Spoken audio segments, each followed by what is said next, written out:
I'd like to speak to you about the infinitude of primes. Now, just as a reminder, the definition of a prime number is a natural number greater than or equal to 2, which is divisible by only 1 and itself.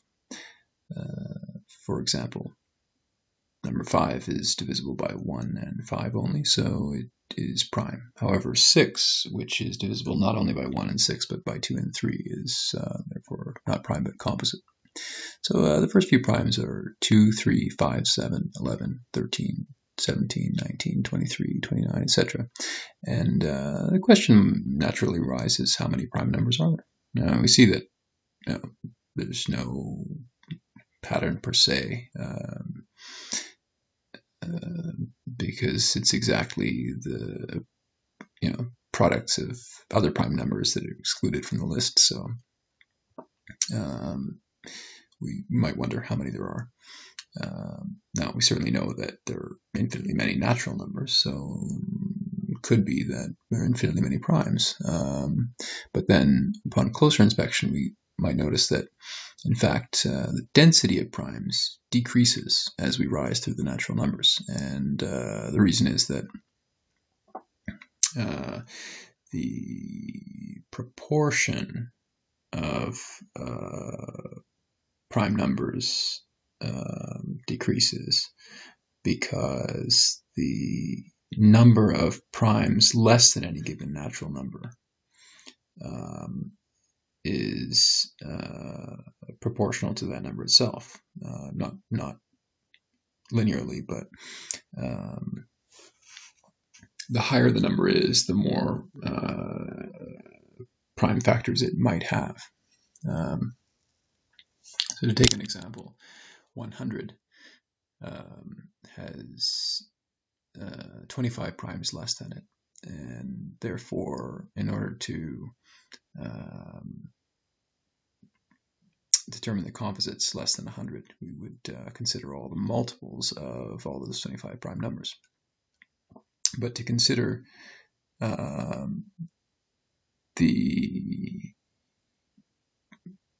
composite numbers less than 1,000,000, we'd have to consider not only the multiples of those 25 prime numbers, but of all the other prime numbers which are greater than 100, but less than 1,000,000. And so there would be proportionately as many multiples of those first 25 primes, less than 100 as a fraction of 100, as there would be less than 1,000,000 as a fraction of 1,000,000. But there are also the multiples of all those other primes, less than 1,000,000.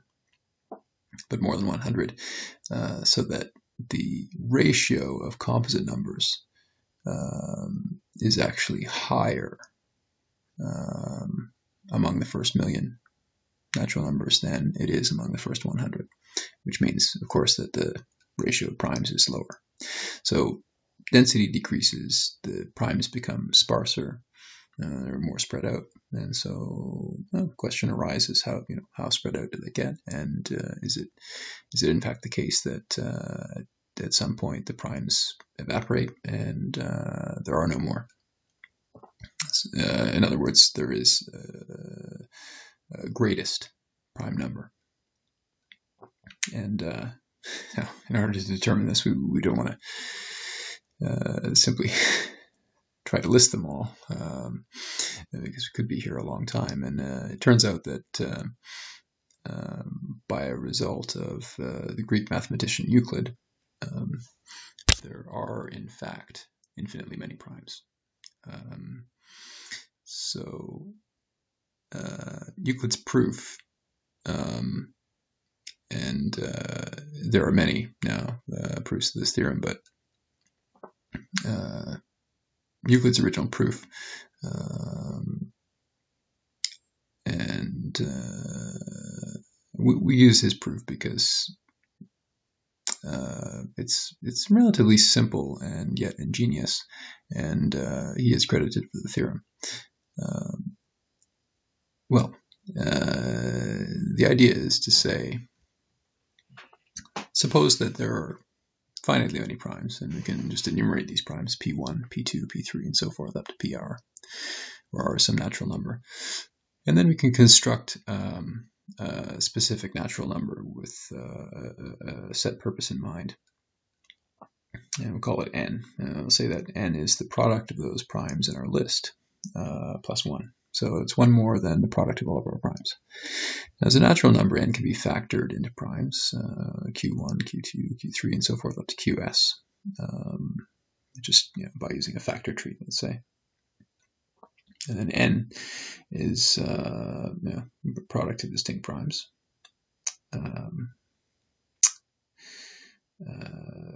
A product of unique primes. There could be repetition, but now the result of this is that by our assumption that there were only finitely many primes enumerated by the p's, it's in fact the case that the q's are really listed among the p's already.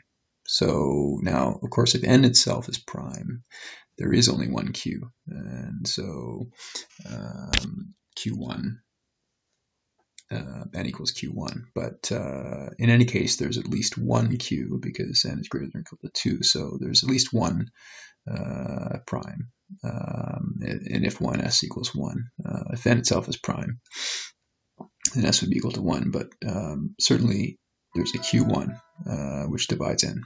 Now, q1 divides n, but because q1 must already have been listed among the p's, there's some I such that q1 equals pi. And as a consequence of that, q1 is, of course, divisible by the product of the pi's because it's among them. And the product of the pi's is actually 1 less than n. So we have that q1 is a factor of n minus 1, but it's also a factor of n.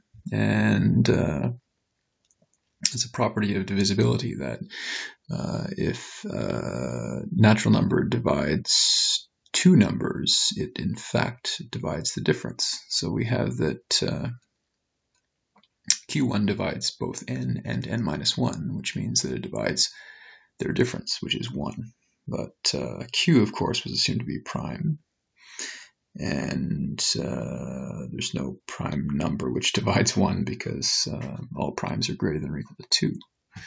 So this is the contradiction. There's no this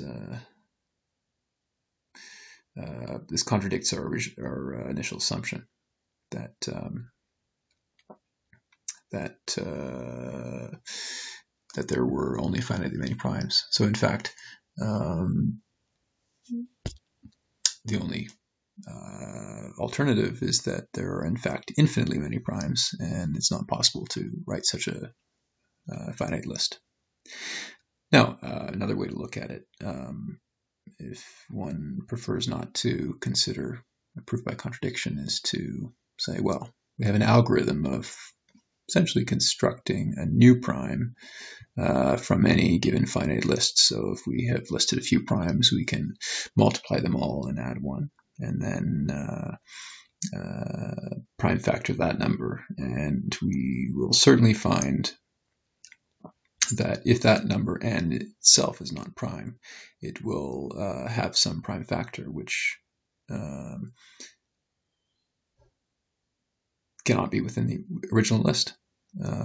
So we have an algorithm of creating a new prime, no matter how many we have, which essentially means that we can create as many primes as we like, and there must be infinitely many.